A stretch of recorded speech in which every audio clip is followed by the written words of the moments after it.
What is up, everyone? Welcome back to Base Damage. We have MTG content, but this is not what Boxer-chan was wanting me to do.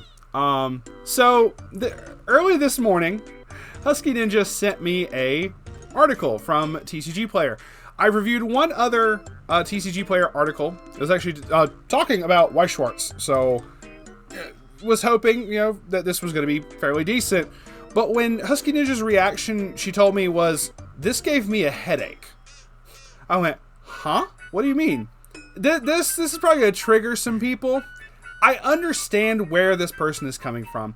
And before we continue on, this video is made to just be fun. This is not me trying to call anybody out. This is not me trying to spread any hate or anything towards Emma here, who wrote the article. Quite the opposite. I'm just like, hey, there are some people who think some very interesting things, and I just like to bring attention to it.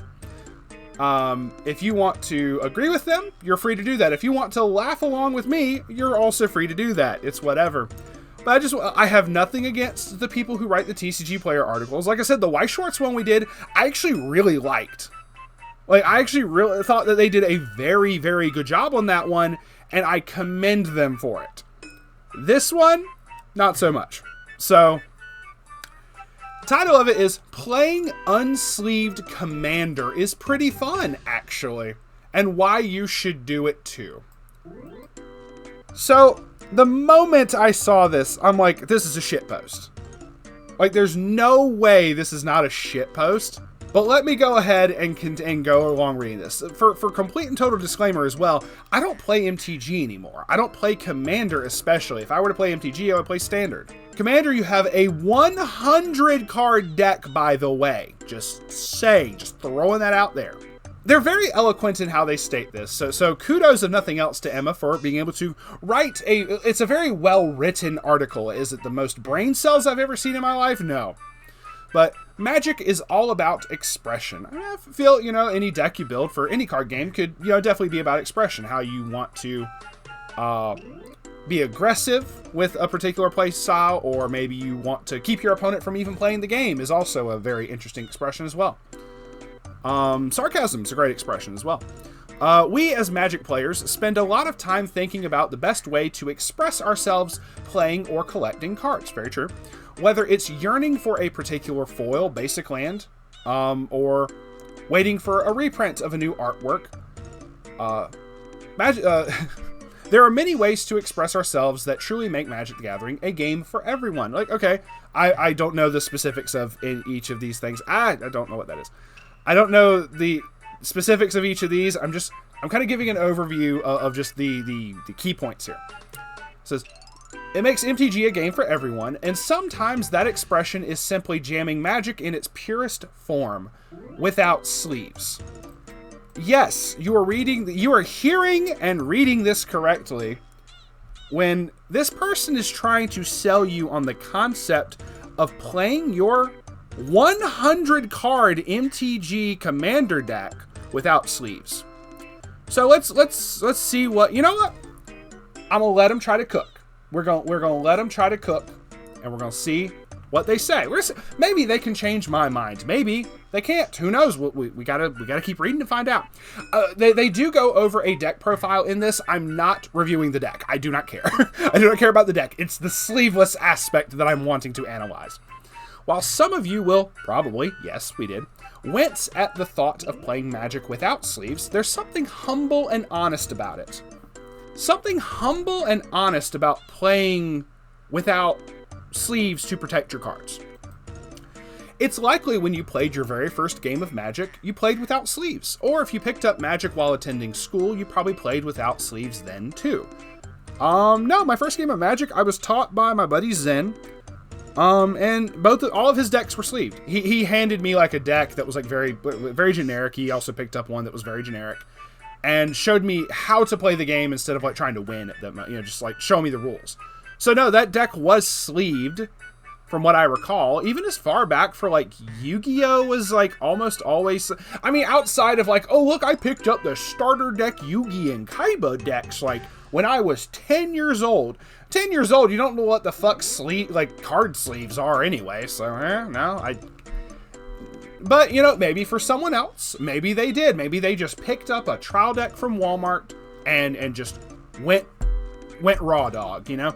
Most likely this was due to being given a starter deck or a pile of leftover cards. No, I don't think I've ever been given just a extra pile of cards. I guess I've been, like, when I first got into Weiss, there was someone who was like, oh, look, I have all these extra Contai cards, and I picked through and got a bunch of those.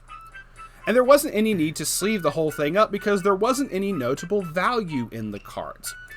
So, okay, so maybe they're more like, hey, I mean, this deck that they're talking about for this is so cheap that it doesn't matter whether you sleeve them or not.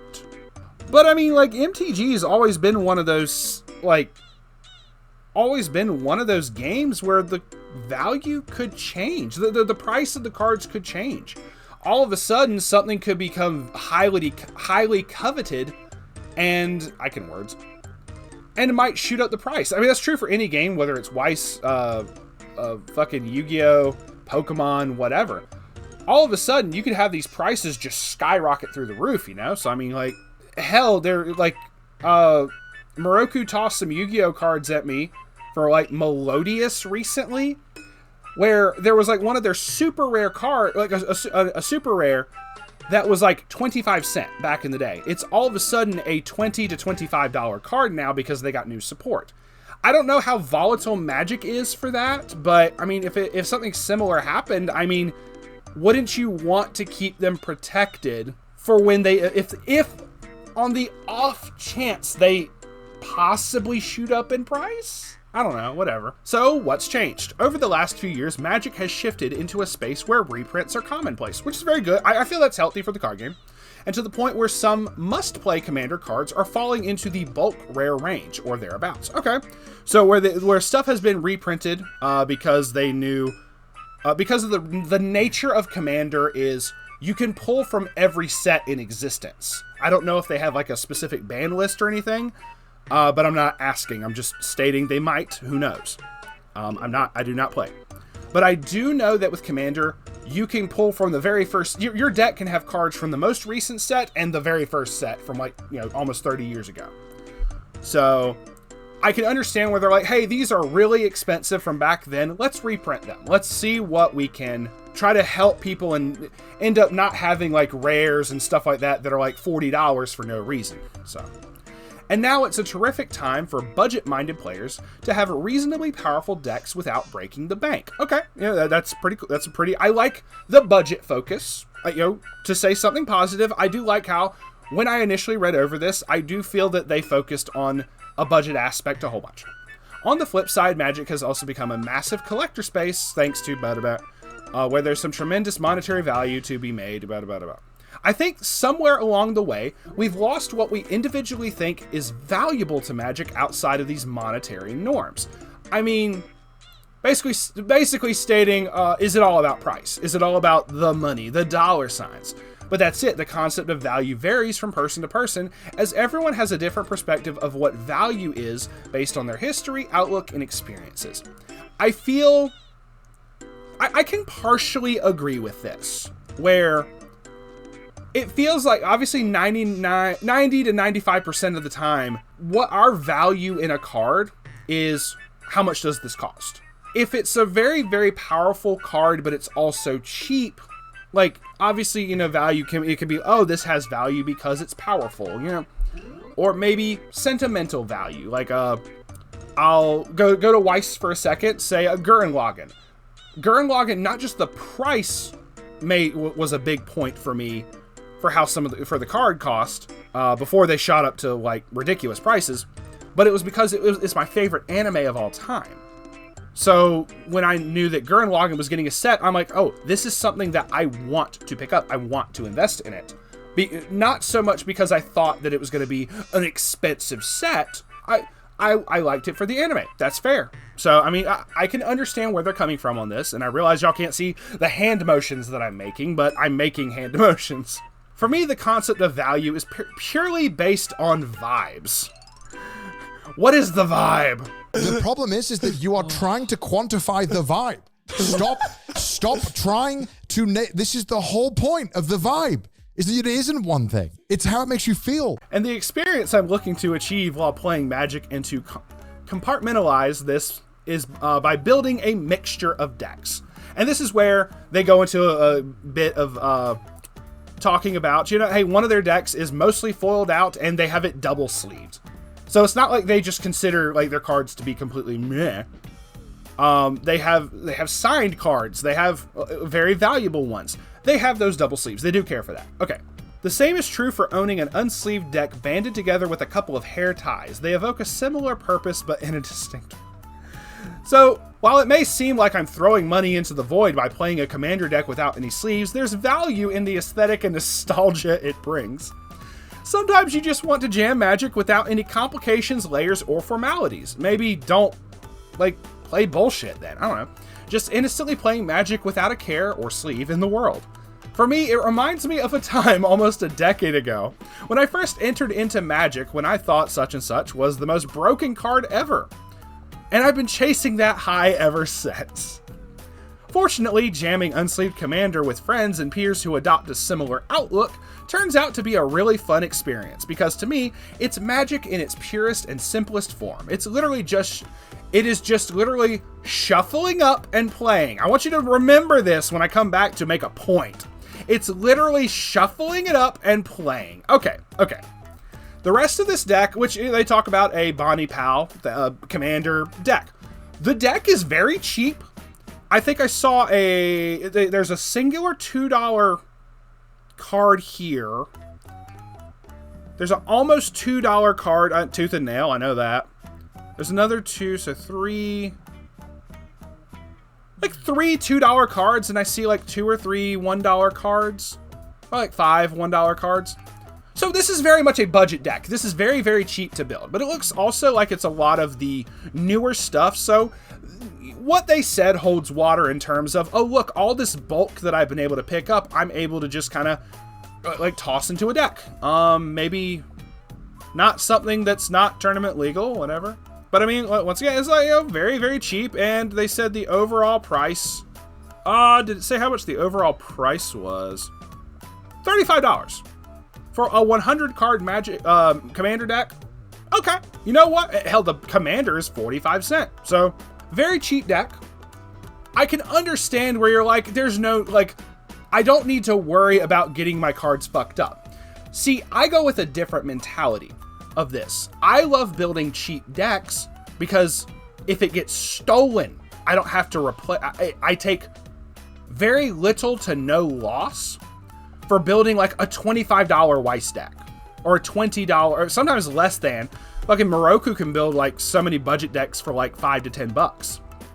If something happens, if the deck gets stolen, it's very easy to replace, but also it being as cheap as it is, more than likely it's never going to get stolen. I've had, this is a trauma for me, where I've had multiple decks in Yu-Gi-Oh! Stolen in the past, and I just, it's something that's left a very huge impression on me from about 3 times. About 3 times I've had very expensive decks stolen. I kind of said, fuck it, I'm just going budget from now on. I can't keep losing hundreds of dollars.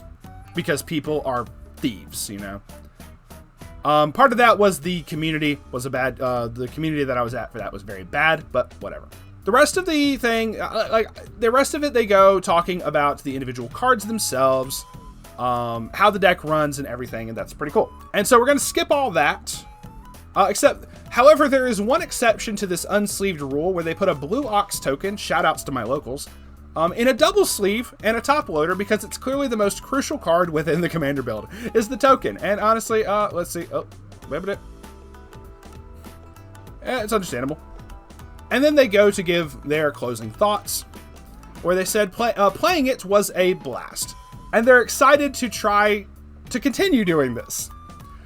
Said, will I win a bunch of games? No. Does it matter? Absolutely not. Will I have fun? Yes. I feel if you went and lost every single game over the course of a tournament, it's going to affect your mood, whether you want to admit it or not. While it's easy to be caught up in the narrative that playing Magic without sleeves is bad, it really isn't. There's also a weird stigma around the people who play without sleeves that don't care about other people's cards. We spend a tremendous amount of time playing with Magic cards we don't actually touch, and just having something that goes against the norm offers a fresh perspective to appreciate this trading card game we all love very much. If anything, Magic the Gathering began without the use of sleeves at all. So, find that random pile of cards and build something fun. You'll be surprised how enjoyable the experience is. So, I feel they did a good job at an attempt of selling this to me. I do not agree with the idea of playing a deck without sleeves. It is not just the value of the cards. It's also at certain tournaments a requirement. Okay. Couple things to argue for and against this. So let's say something positive before I drill, because I have way more against comments than I have for.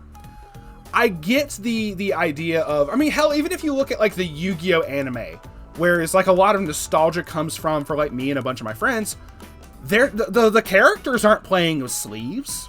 They're raw dogging it. They're going without protection. Like, I get that. So, I mean, even how it's presented to people, various shows, whether that be Yu-Gi-Oh, Duel Masters back in the day, Vanguard, I'm trying to think of other TCG card games. Wixos was like a TCG card game as well. If there's an MTG anime or manga or something that's like focused on the card game itself, I can understand like how that's presented is they're not fucking using sleeves up there. That's cool.